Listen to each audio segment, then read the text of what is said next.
You are ugly, useless, and a waste of money.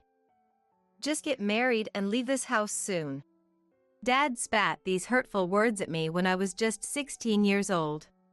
I couldn't resist and ended up marrying a man I had never even seen before. I lived a life devoid of any feelings, completely dull and joyless. Despair washed over me. But life is unpredictable. I never expected a complete turnaround. My name is Grace, and I am 35 years old. I bought myself some Valentine's chocolates. Where's mine? And my husband Logan asked. Sorry, I went to the store thinking I would buy something for you too, but I got so wrapped up in picking out my own chocolates that I forgot. Next time, I'll get him some nice liquor. Yes, that's what I'll do. Now, I live in a home filled with love, but when I was young, I hated being at home. That wasn't the case until my younger sister Ella became aware of her surroundings. I have a sister named Ella who is 2 years younger than me. From the time she was a baby, she had well-defined features, and everyone expected her to grow up to be a beauty. And a few years later, Ella grew up to be even more beautiful than everyone had anticipated, and Mom encouraged her to become a child model. Although being a child model meant just appearing in a few local construction ads or having her profile shown in local event ads, it was enough for our parents to feel immensely proud. They treated her like an accessory, showing her off everywhere they went, completely adoring her. Conversely, their interest in me dwindled rapidly. Perhaps it was because I resembled Dad's grandma with my broad bones, unlike Ella, who had a small face and slim limbs typical of modern kids. Not only did I draw the short straw with my bone structure, but I was also the only one in my otherwise slim family who wasn't thin. We all ate the same food, and even though I refrained from snacking to avoid being different, I was the only one who wasn't slim. Why just me? I often wondered.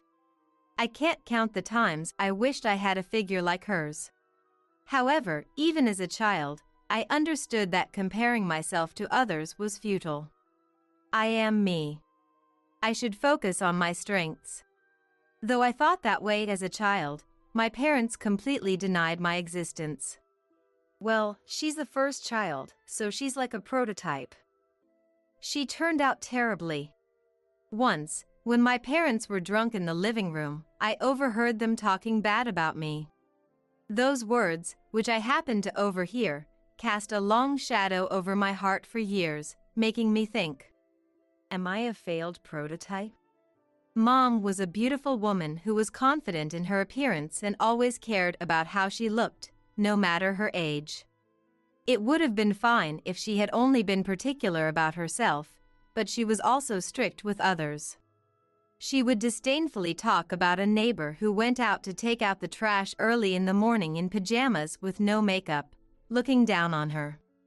Incidentally, that neighbor was a mother of 5 children, and her husband seemed elite but was rarely home. Instead, an elderly man who seemed to be her father-in-law frequently visited their home, and sometimes we could hear him shouting. In hindsight, she was probably being harassed. Even from a child's perspective, she always seemed to be struggling. What's wrong with being makeup-free and in pajamas while dealing with parenting and countless hardships alone? In fact, it's impressive that she managed to do the housework so well under those circumstances and should be praised for it. I thought Mom was the one who was insensitive and cold-hearted, unable to understand people's situations.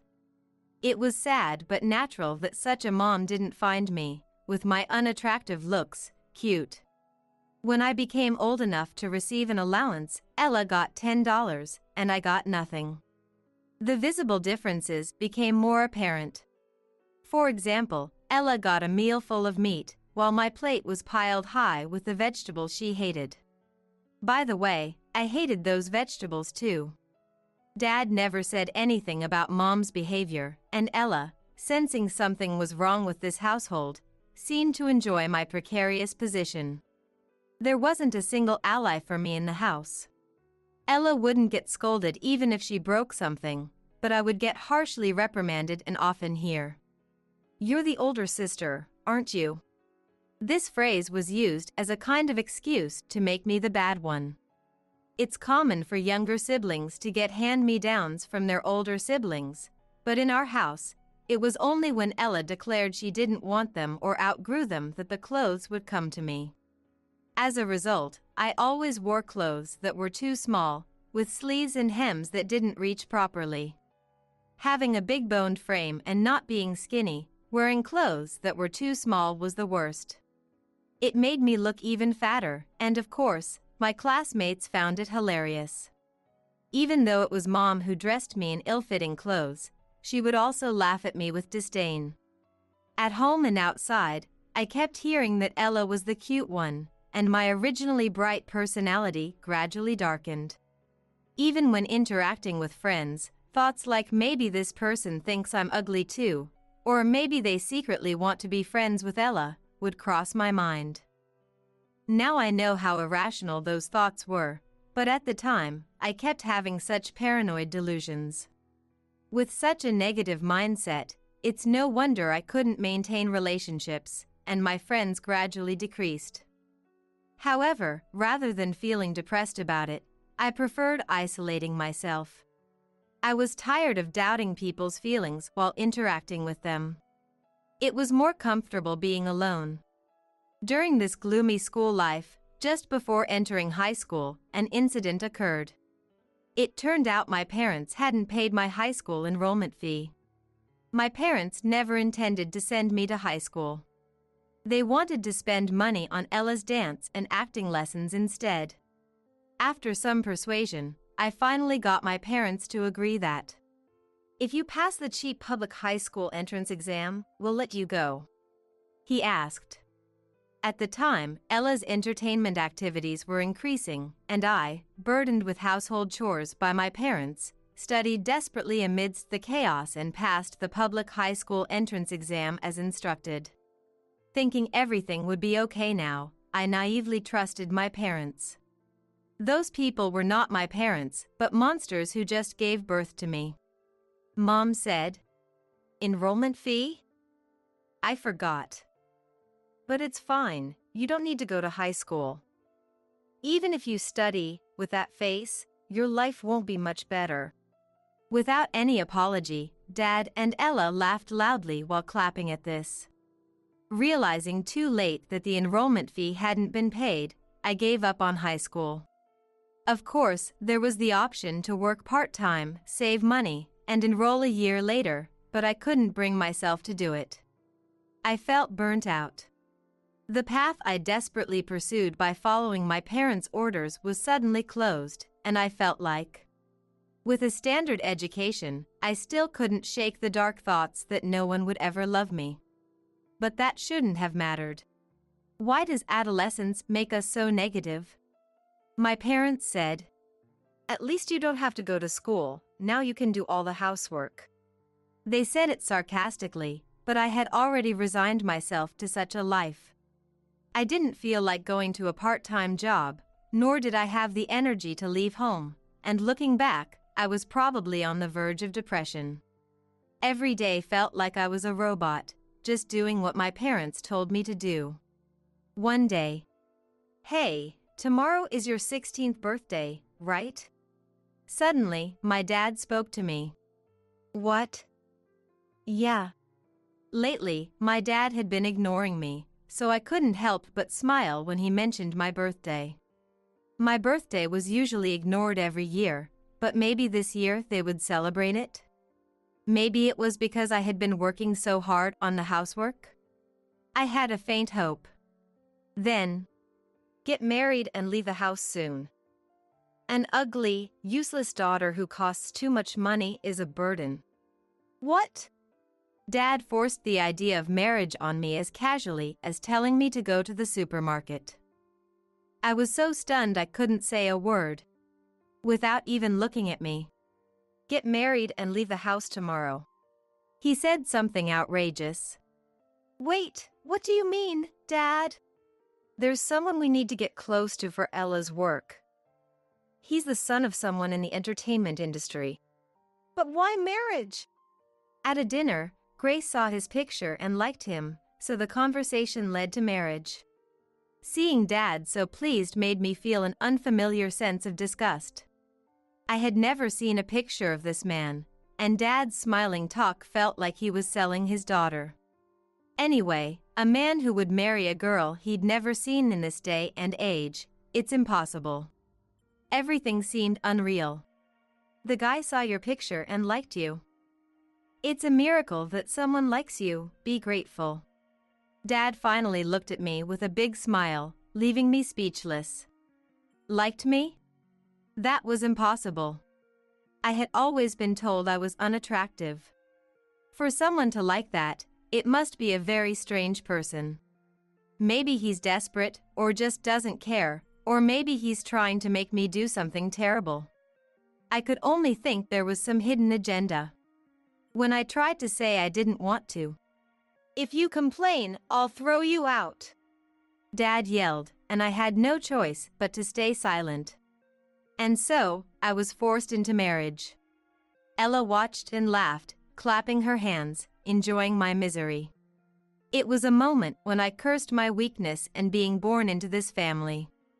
So, I got married to a man I had never seen before. I was forcibly taken to a new house prepared by his parents, where I met him for the first time.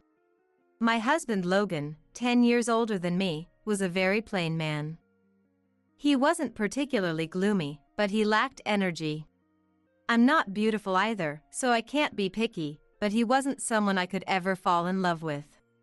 He also seemed to have a bad relationship with his parents, and his father-in-law Elijah said, "We were glad to get rid of him too."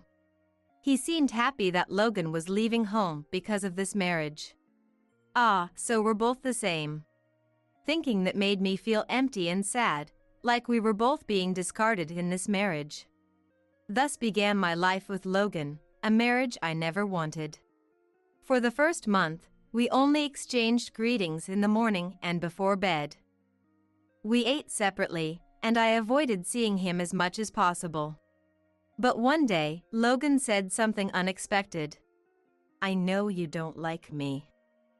I'm sure our parents tricked you into this marriage, right?" What? It was true, but I was unsure how to respond honestly. Seeing my reaction, Logan understood everything. "You don't have to answer." And smiled. "But I really did like your picture." "That's a lie. There's no way you could like me. Ella is much prettier." "No matter what you say, I felt something when I saw you. Marrying you only confirmed it. Maybe it's because we have similar backgrounds. I was drawn to your inner self."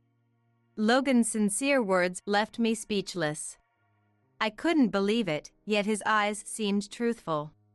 Having never experienced love, I was confused by this kind of affection. "If you're unhappy, you can file for divorce. I have the papers ready. But if you'd like, why not start as friends?"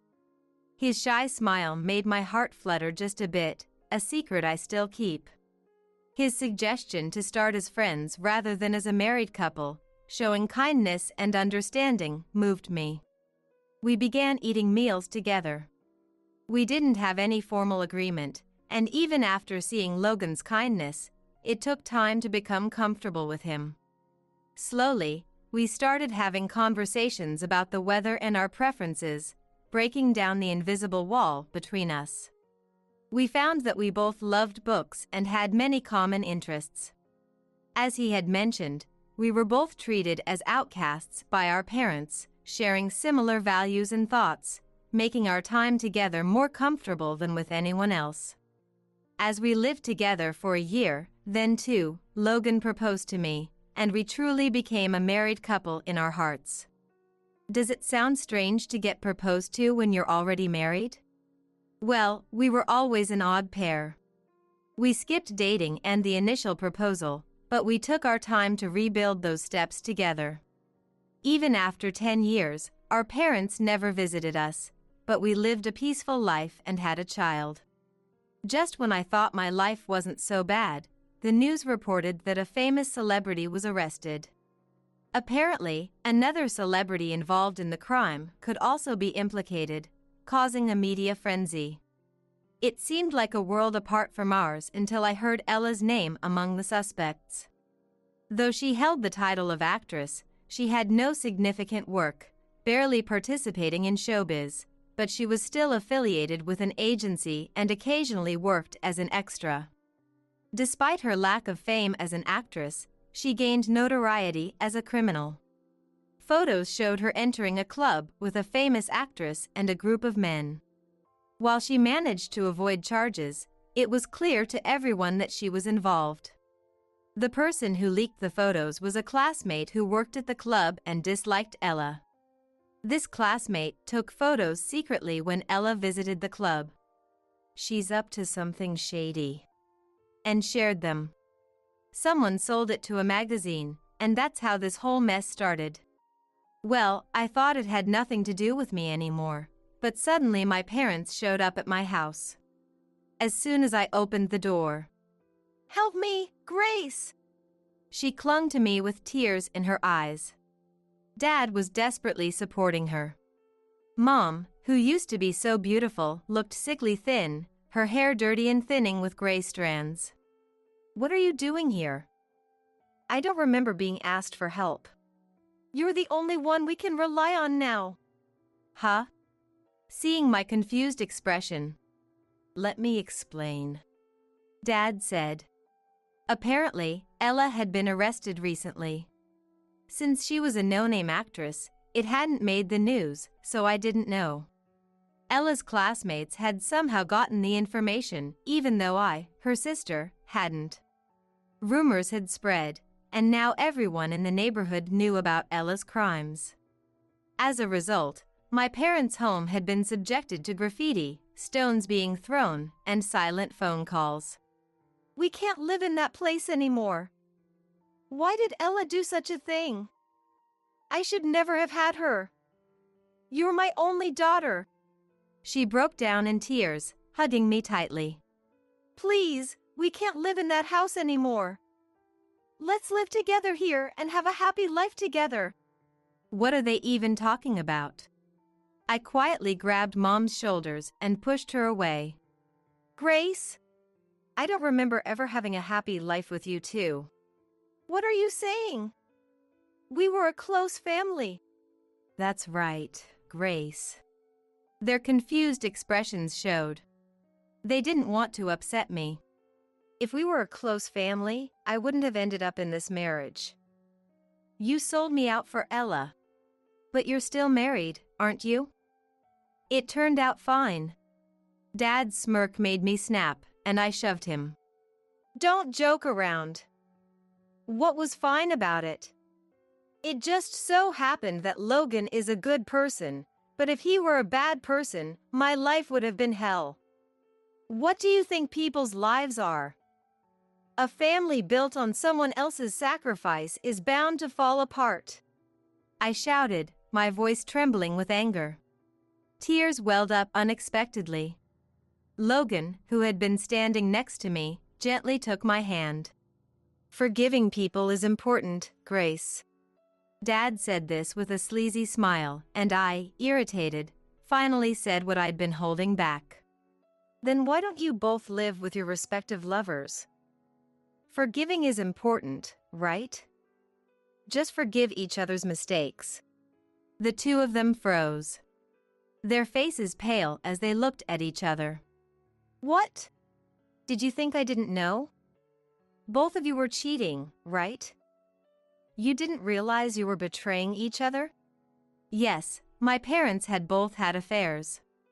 They thought no one knew, but Ella and I were aware. Not only the parent-child relationship, but also their marriage was broken. Where is this happy family they talk about? You betrayed me? Mom screamed. And you did too. Dad shouted back. I watched this scene with a cold gaze. Forgiving is important, right? Stop fighting and forgive each other. I sneered, and they fell silent. I don't want to be involved with you anymore. Don't contact me again. I don't care about the harassment or whatever. Fall into hell for all I care. I'm not going to be tied down by you anymore. I hurled the years of pent-up anger at them, using harsh words. The two of them, realizing they couldn't trust each other, desperately begged me to forgive them. How pathetic. Of course, I refused their plea. If you continue to involve yourself with me, I will take appropriate action, I declared. I said it in the heat of the moment, but I didn't really think about what action to take. I couldn't rely on the police, but being tough is key in these situations. Whether my words had any effect, I don't know, but they seemed to understand and sank to their knees on the sidewalk. Let's go, Logan said, urging me to go back inside the house. I obediently took Logan's hand and went back inside. After a while, I heard them crying outside, calling my name, but I never opened the door. After that, about a month later, I got a call saying my parents' home had burned down under suspicious circumstances. I don't know if it was related to the Ella incident or not, and the culprit hasn't been caught, but it was a house that had been vandalized a lot, so it was definitely targeted. My parents, despite the affair being revealed, did not choose to divorce, but my mom suffered burns on her proud face. It wasn't severe, but the scars were somewhat keloid-like. And whether it was because of that or for some other reason, my dad left the house one day without saying anything. He abandoned her. Mom seemed to think it was because she wasn't beautiful anymore, and the once outgoing woman barely left the house anymore. Originally, they were both cheating on each other, so it wasn't just about appearances. They were probably just tired of being together. Only God knows the truth. But I bet I know more about my dad than my mom, who didn't notice his infidelity. Dad, too, had been borrowing money from financiers to promote Ella and had been flattering important people, losing his job and accumulating a lot of debt because of Ella. Ella, after serving about a year and a half in prison, started appearing in shady videos, likely because she had no money. I've heard rumors that she's mentally unstable, but that's no longer my concern. Karma really does come around, I thought, as I watched their downfall from afar. Meanwhile, I am currently blessed with 4 children and leading a hectic life. When my youngest was born, they were twins, which was really tough. Since both Logan and I have low education, we were worried about whether we could afford to raise 4 children. But we worked hard to get qualifications, and now I'm a medical clerk, and Logan is a manager at a merit-based call center that doesn't care about education or nationality. It was tough studying while raising kids and being pregnant. Logan was busy with job hunting but supported me a lot, and I'm really grateful for that. He's cooperative with both childcare and housework. Even though our marriage started off strange, I'm proud to be married to him. In that sense, maybe I should be grateful to those two. He is not only a devoted father but also still treats me like a lover. It's a bit embarrassing, but even at our age, we still go on dates sometimes. To the movies or a cafe, it's like a student date, but it's important time for us who got married without dating much. I hope we can continue to cherish each other and our family. I hope tomorrow will be another happy day. Thinking this way, I cherish each day. My brother Jack is getting married soon, but his fiancée, Catherine, has asked me not to attend. I really want to go, but if it would make Jack unhappy, maybe I should just listen to her. When I was 25 and Jack was 15, our parents passed away. There was talk of putting Jack in foster care, but we had our parents' inheritance. And more than anything, we didn't want to be separated from the only family we had left, so I decided to take care of him. We've had our ups and downs, especially during Jack's rebellious phase, but we've always supported each other and I think our relationship is pretty strong. I've tried not to touch the inheritance much, living off my salary instead. It's been tough at times, but he would always say, "I'd rather be poor but with Sally," which encouraged me to try and provide a better life for us by dedicating myself to work for the past 10 years. Because of this, I've remained single, but I was happy that Jack found a wonderful woman and was getting married. Finally, Jack's getting married. I'm looking forward to the wedding. I got married before you. But really, thank you for everything. If you hadn't been there to take care of me, Sally, you could have married much earlier. I'm fine with it. I like being alone and I enjoy my work. But don't you want to meet someone? Meet someone. I guess I need to lose weight first. Seriously, please lose weight. Not because of your figure, but I'm worried about your health. You're eating instant food at night, aren't you? It's a hassle to cook for just myself after work. Still, I wish you'd live a healthier life. Jack's words were a stark reminder of how unhealthy my lifestyle had become. Like our mother, I had good skin, but I spent most of my days sitting for work. With my job going fully remote, I barely went outside, leading to me steadily gaining weight. I did join a gym in the neighborhood, but I ended up only paying the membership without actually using it. Hearing Jack's words made me seriously start thinking about getting on a diet. A few days later, I received a wedding invitation from Jack and his wife, and the following day, a message from Catherine arrived. Sally, it's been a while. Did you receive the wedding invitation we sent? Catherine, long time no see. I got it yesterday and was about to reply. Thanks for inviting me to your wedding. About that, could you please not attend our wedding? What do you mean? I don't want you to attend. Did I do something wrong? I was shocked not only by Catherine's blunt approach, but also by her request for me to not attend the wedding, to which I responded with a lifeless voice. Well, you're overweight, and honestly, do you even care about your appearance as a woman? It's weird that you're not married at your age. So you don't want me at Jack's wedding because I'm overweight and single? It's better for you not to come, for your own sake. I mean, I'm pretty good looking, right? My parents and siblings are all stylish, some are models or work in beauty. You'd stick out. Jack will wonder why I'm not there. If I don't go, Jack's family seat will be empty. Just make up something suitable. You're his sister, you know what to say to avoid suspicion, right? As his sister, they expected me to come up with a believable lie for Jack.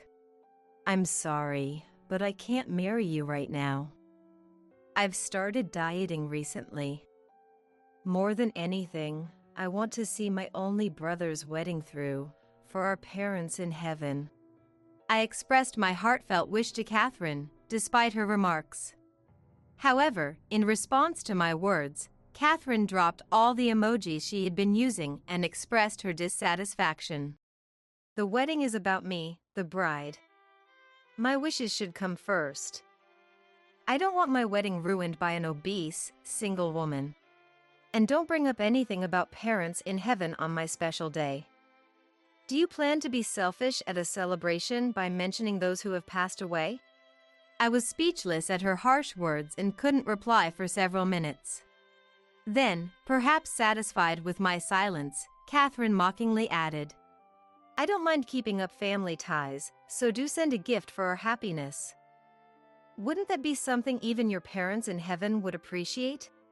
Understood. Then I'll return this invitation marked as not attending.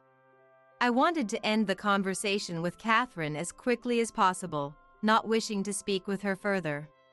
As far as I remember, I've done nothing to offend Catherine.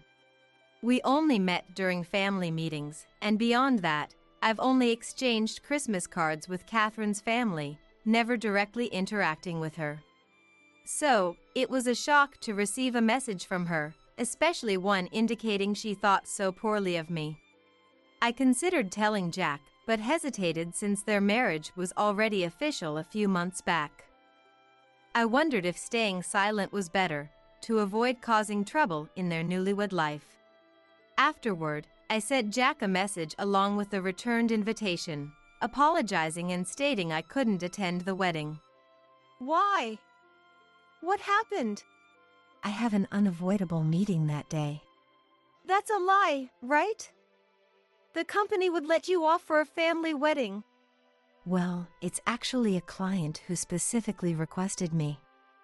They're quite difficult, and I can't just ask to reschedule. Seriously? I'll see if we can change the wedding date. I'm busy for a while, and it's Catherine's big day. You don't need to go to such lengths for me. Jack seemed about to argue, but I ended the conversation, citing work commitments. Despite my reluctance to miss the event, being pressured to abstain made me want to avoid giving Jack any suggestions that might make me waver, especially not wanting to end up blaming Catherine. The next day, Catherine messaged me again. Sally, can you tell Jack you decided not to attend on your own? Huh? I already told Jack I wouldn't be attending. I heard. But tell him you're not attending because you're single and it would be bad luck. I already said it was because of work. I can't just change my story now. Your transparent lie about work is why I'm being blamed by Jack. It's your lack of consideration that's left you single at your age. I had a colleague just like you at my previous job, unhelpful, gloomy, and just a nuisance.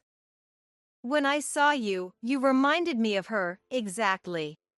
Catherine, how dare you say such things to my sister? And to my only family. What? What are you talking about all of a sudden? It's me, Catherine. Jack. I'm at her place right now.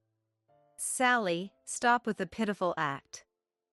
It's just sad that someone as overweight and unattractive as you is also delusional. The reason Sally is single is because of me. She's been working nonstop to take care of me since our parents died. In front of me, Jack furiously typed his response to her. He had another reason for visiting. That morning, he had contacted me, saying he took the day off to speak with me urgently, despite my busy schedule. I agreed and invited him over, but the story he shared left me dumbfounded and disgusted by Catherine's actions. Yesterday, I talked to Catherine. She said you're not attending the wedding because she told you things, right? What? What do you mean? Catherine said that? I heard everything from her yesterday. I'm really sorry for making you feel bad. It's all my fault. Jack then recounted his conversation with her from the previous day. Sally won't be attending the wedding. She says she's too busy with work, but can't you make it somehow? If she's busy, it can't be helped. Sally has her own life, and she's single, so she needs to focus on her work. It's not unheard of to take a day off for a sibling's wedding. I'm the one who told her to refrain from attending. What? Well, it's unfortunate, but let's face it, Sally is overweight and not exactly a beauty, right? My family and friends are all stunning, so she'd just feel miserable among us. Catherine, what exactly did you say to Sally to make her decide not to attend? At that point, even Catherine seemed to realize that he was furious. I only said that my friends and family, who are former models or work in beauty, might make you feel out of place. I thought it would be better for both of us if you didn't attend because it might make you uncomfortable. That's absurd. Sally is my only family. Now that you're married to me, I am your family, Jack. I can't be confident in a future with someone who disregards my family like that. Jack said this before storming out of the house. He spent the night at a business hotel, thinking things over, which led him to reach out to me because he couldn't fully believe what she had said.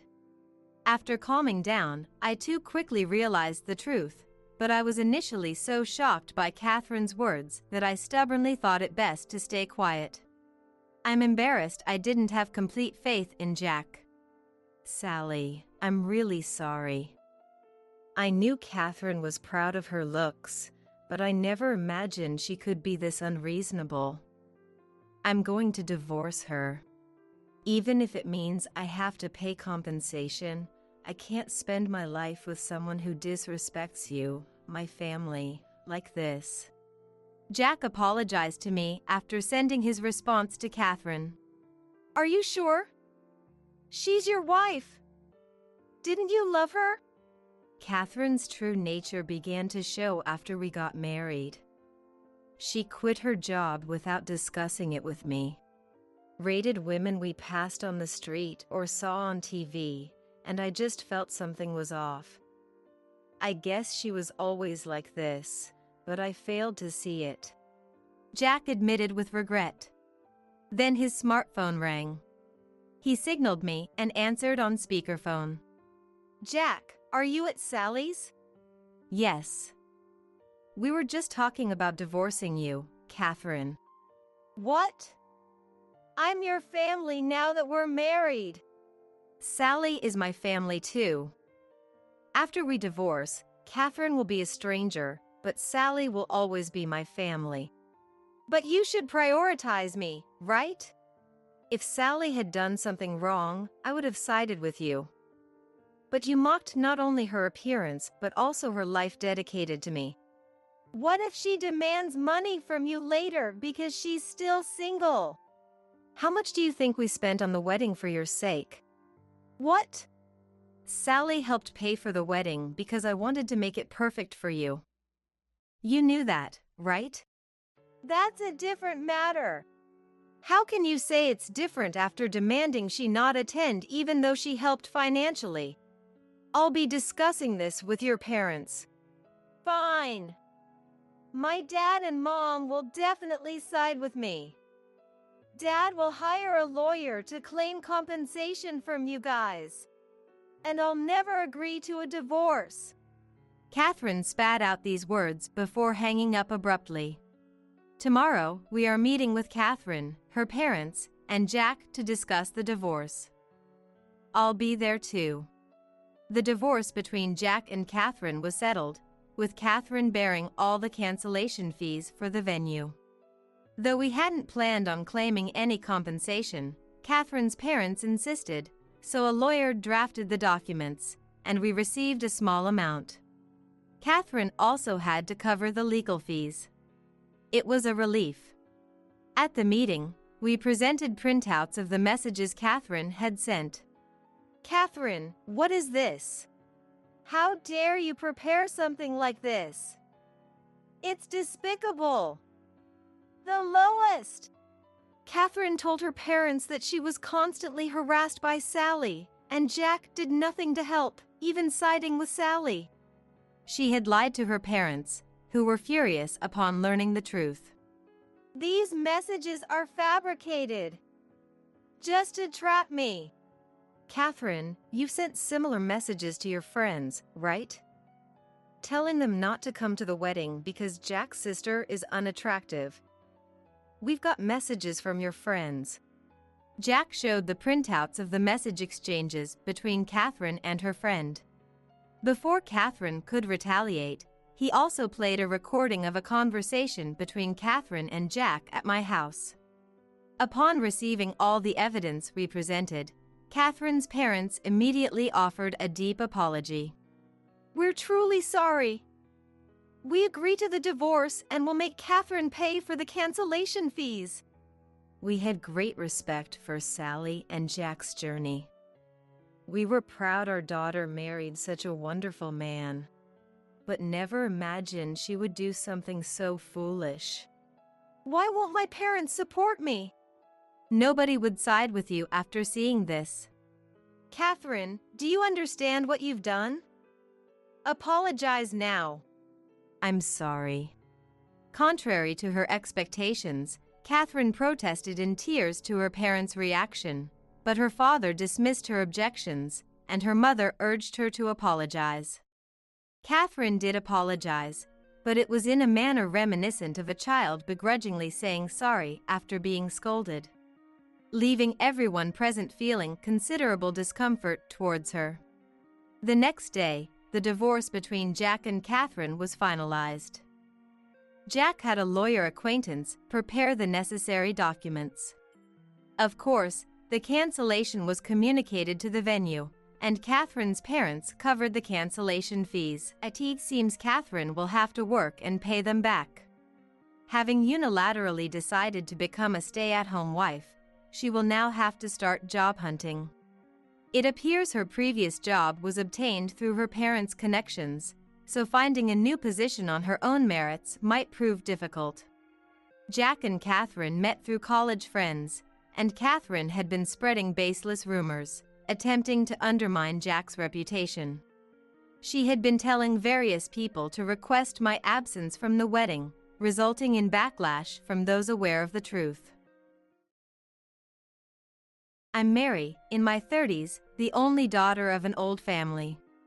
My husband, Joe, is also in his 30s, the middle child with an older sister and a younger sister. My sister-in-law, Betty, a stay-at-home mom of 3, whose husband Mike serves in the Navy and is often away for long periods. My other sister-in-law, Emma, is a college student. She lives in a part of my mother-in-law Kate's house, with the agreement that she'll move out after graduation. 3 years ago, when Joe and I got married, we built a duplex on land I inherited from my grandfather. Kate lives on the first floor, and Joe and I live on the second. Joe, being the eldest son, even if he's the second child, indeed has some responsibility towards Kate's care in her old age.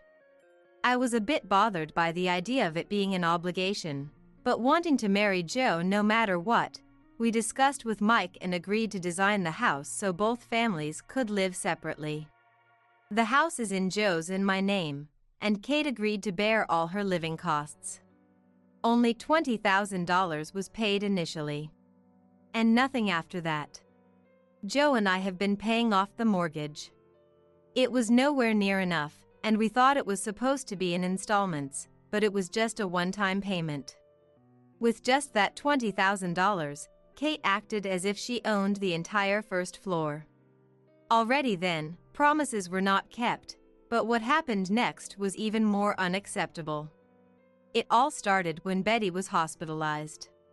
When Betty fell seriously ill and had to be hospitalized long-term, Kate told me, "I'll take care of Betty's 3 kids here. You look after them until she gets discharged." Betty's children were quite young, with the eldest in 2nd grade, the second child 5 years old, and the youngest 1.5 years old. "Wait, please. I have a job too." I resisted. "They're at school or the child care center during the day, so it's fine. Moms work and raise kids all the time. Stop making excuses and just take care of them," Kate scoffed. So, Joe and I talked it over and decided to keep the kids mainly in Kate's part of the house while Betty was hospitalized. But since Kate would be at the hospital with Betty, busy and unable to look after the kids, we'd handle it from after school until bedtime, including picking them up from the childcare center. This change affected our usual work routines, and at first, it was quite chaotic for Joe and me, along with the kids. The children were a bit unsettled with their mom in the hospital and their dad away for a long time, but Joe and I were moved by their efforts to cope. However, on the morning of Betty's discharge, Kate called me to the first floor to shock me with a declaration to continue babysitting. I was astonished. "But it was supposed to be just until she was discharged," I argued, but Kate calmly replied, "She's just been discharged and still not well. She can't possibly take care of the kids." Hearing this, I couldn't be harsh to Betty, who was still recovering, and ended up agreeing to extend their stay. As time went on, and 6 months later, when Mike was about to return, once again, Kate called me down to the first floor, saying, "With Mike coming back, it's too cramped here just on the first floor. We need to move the kids or Emma upstairs," making an unreasonable request. "Why not go back to your own home now that Mike is returning?" I asked directly. Suddenly, Betty began coughing, looking unwell. "It's impossible. I'm still not feeling well. I can't possibly do any housework." "Mary, I never thought you were so cold-hearted. Don't you want to help your family when they're suffering and sick? I'm not even asking for much," she yelled. And that's when I decided it was time to draw a clear line. I tried to choose my words carefully, but Kate exploded, yelling, "Get out of this house right now." So, I decided to consult my parents. "You must not give in. They might just take over," my mother worriedly said. And after hanging up, reassured that my stance wasn't narrow-minded, I felt a bit relieved. And apologized to me. Tom, who hadn't been part of this conversation, seemed to side with Kate, and instead of ignoring me, he persistently said, "What a cold woman. As long as you're fine, right? I wish you'd just leave already." My father decided to get a lawyer he knew to prepare properly before any discussions, and while the documents were being prepared, another issue arose. In the middle of the night, Emma came upstairs with her pillow. "The kids crying at night is too loud. I can't sleep downstairs. Can you move my bed upstairs tomorrow? I'll make do with the guest bed tonight," she said, yawning. A surprised Joe said, "What are you talking about? There's no room for Emma here. Go back to your own room quietly. Besides, Betty is recovering, so Emma should help with the kids." To which Emma frowned and replied, What are you talking about? Sisters don't babysit these days. I'm a student. I'm busy with my studies. It's impossible. Nowadays, helping with childcare is the daughter-in-law's job," she claimed. "That's not true. If that's the case, Emma will be told the same when she gets married," Joe retorted, slightly irritated, to which Emma further replied, "I won't get married, so it's fine. Dad says it's better if I stay at home anyway." "It's being filial," she coolly answered. "Weren't you supposed to move out after graduating from college?" We're not in a bubble economy. How much do you think I can earn with my starting salary? Living alone is utterly impossible. I'll look for a job close to this house, and unless my favorite celebrity marries me, there's no way I'm considering marriage in real life." Emma argued her point. When I interjected that this was not the agreement. "Mary, you're being rather high and mighty. Didn't Dad contribute money to build this place too? Even if the deed is in Joe and your names, it belongs to Dad too. This is my family home. Why should I be driven out of my own home?" Emma countered. Joe explained that the in-laws had only contributed $20,000, and that half the building and all the land were in my name, but Emma retorted, "So what? Are you saying to contribute more money? Just because it's only $20,000 doesn't change the fact that they contributed. Don't you know about residency rights?" I'm definitely not leaving, and stormed down to the first floor with a bang. Sounds of shouting could be heard from below, likely Emma venting to Kate. Having Joe always agree with my views was a saving grace. A few days of standoff continued, but then my parents informed us that everything was ready for a discussion. "Joe is a good person, but his family is too unreasonable. While public opinion might concern you, divorcing as a way to separate might be an option. You could buy out Joe's half of the house and settle things amicably. I'll pay for it, my dad suggested, leaving me surprised as I hadn't considered divorce. However, my mom agreed, saying, marriage isn't just about the two people involved. Discuss it thoroughly and decide. After aligning our intentions, it was decided that Kate, Betty, my parents, Joe, and I, a total of 7 people, would discuss the matter. Emma was tasked with babysitting Betty's children in Kate's part of the house and didn't join the discussion. Conveniently, it turned out that Betty's husband, Mike, would be returning home that day and would join the discussion. After everyone except Mike had gathered, Tom was the first to speak. I apologize for dragging Mary's parents into this mess. With Betty being ill, we've been emotionally fragile and ended up causing trouble. I'm sorry for Kate's rudeness and my daughter's disrespectful behavior towards Mary. Tom apologized, which took me by surprise. But just when I began to see Tom in a new light, he ultimately pushed his own agenda. However, despite our poor choice of words, considering Betty's future support, living together in this house seems best. We understand the rights to the house and land, but as Mary is a family member, we hope for her flexibility. Tom was interrupted by my dad. This land has been passed down to Mary through generations. Even though we built a duplex here, Mary holds the rights, not you. We can't allow you to decide on a semi-permanent cohabitation without Mary's consent. We understand Betty's situation, but that's for you as a couple to resolve, my dad said, to which Kate retorted, cold-hearted family. A heartless daughter raised by heartless parents. Of course, this backfired. If that's how you feel, we won't hesitate to ask you to leave Mary's house immediately, my dad replied. Mike, arriving late, thanked us for taking care of his wife, especially praising Kate for her support during Betty's hospitalization. Putting Kate, it's okay. Betty is my daughter. Families should help each other, unlike these people. They just told me to leave the house. But we've paid some money too, so they can't just kick us out.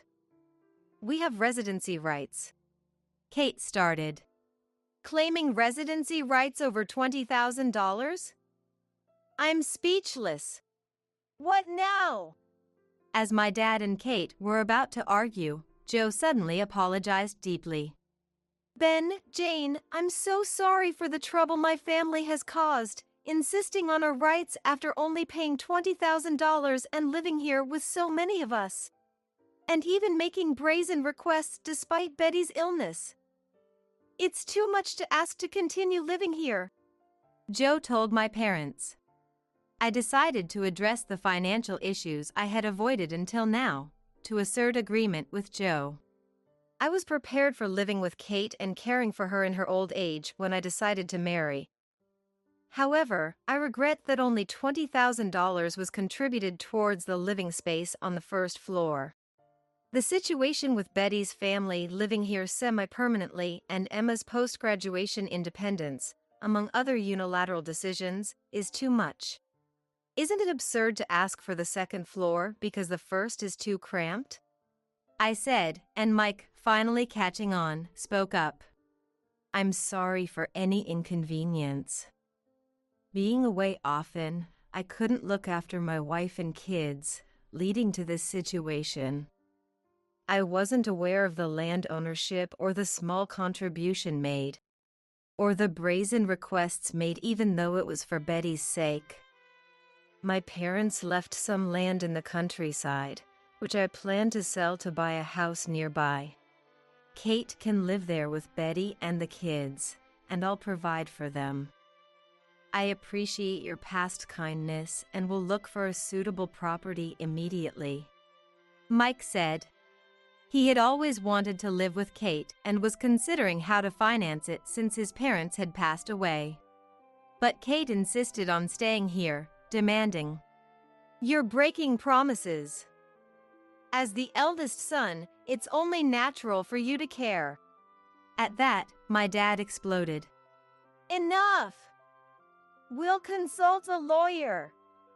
We'll return the $20,000 and cover the moving costs. We'll draft a formal document specifying a deadline for moving out. We didn't want to have to force you out like this, but it seems we have no choice. Using a lawyer is too much. We're family.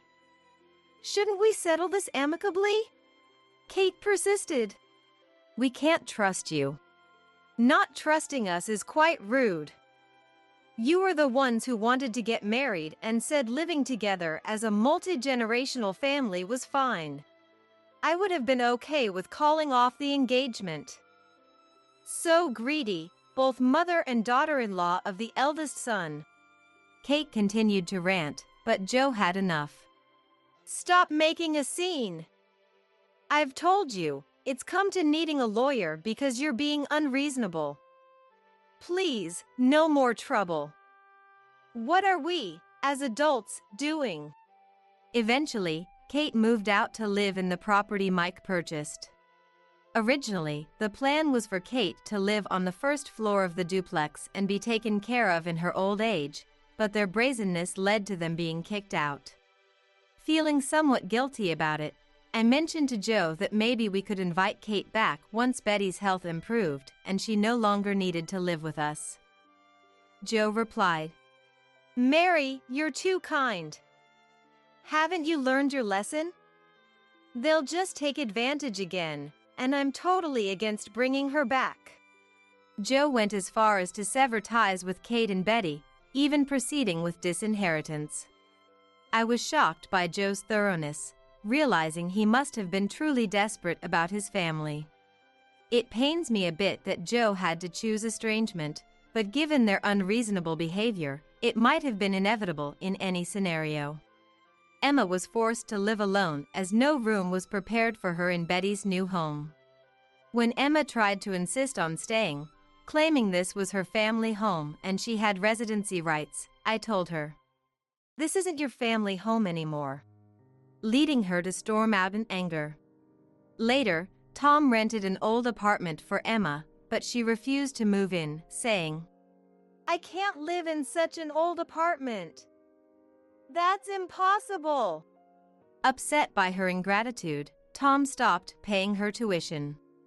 Joe says we should not involve ourselves anymore since he's cut ties, so I don't know what's happened to her since, but I imagine Emma is living her life as willfully as ever.